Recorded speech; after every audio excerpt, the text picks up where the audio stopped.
కరీంనగర్ జిల్లాలో దారుణం చోటు చేసుకుంది. కూలి పని ఇప్పిస్తానని తీసుకెళ్లి బంగారం లాక్కుని మహిళను బావిలో తోసేసిన దుండగుడు. 21 గంటలు బావిలోనే ఉండి ప్రాణాలతో బయటపడ్డ మహిళ. కరీంనగర్ జిల్లా తిమ్మాపూర్ మండలం కిసాన్ నగర్ ప్రాంతంలో నివసిస్తూ కూలి పనులు చేసుకుంటూ జీవనం సాగిస్తున్న గంగాధర లక్ష్మి 55 అనే మహిళ. ఎప్పటిలాగే లక్ష్మీని కూలి అడ్డ వద్ద దిగబెట్టిన కొడుకు సందీప్.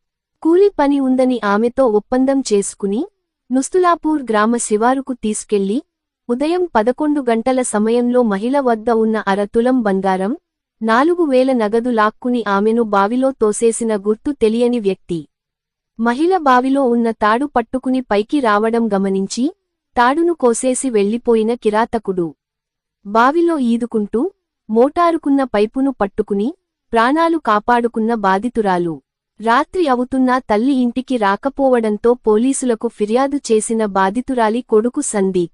సెల్ ఫోన్ లొకేషన్ ఆధారంగా నుస్తులాపూర్ గ్రామం అంతా గాలించినా లభించని మహిళ ఆచూకీ. మరుసటి రోజు ఉదయం 7 గంటలకు బావి దగ్గరికి వెళ్లిన భూ యజమానికి కేకలు వినపడడంతో తొంగిచూసి లోపల మహిళ ఉందని సమాచారం ఇవ్వడంతో ఆమెను బయటికి తీసిన గ్రామస్తులు. ఘటనా స్థలానికి చేరుకుని బాధితురాలు తెలిపిన వివరాల ఆధారంగా కేసు నమోదు చేసి నిందితుడి కోసం గాలిస్తున్న పోలీసులు.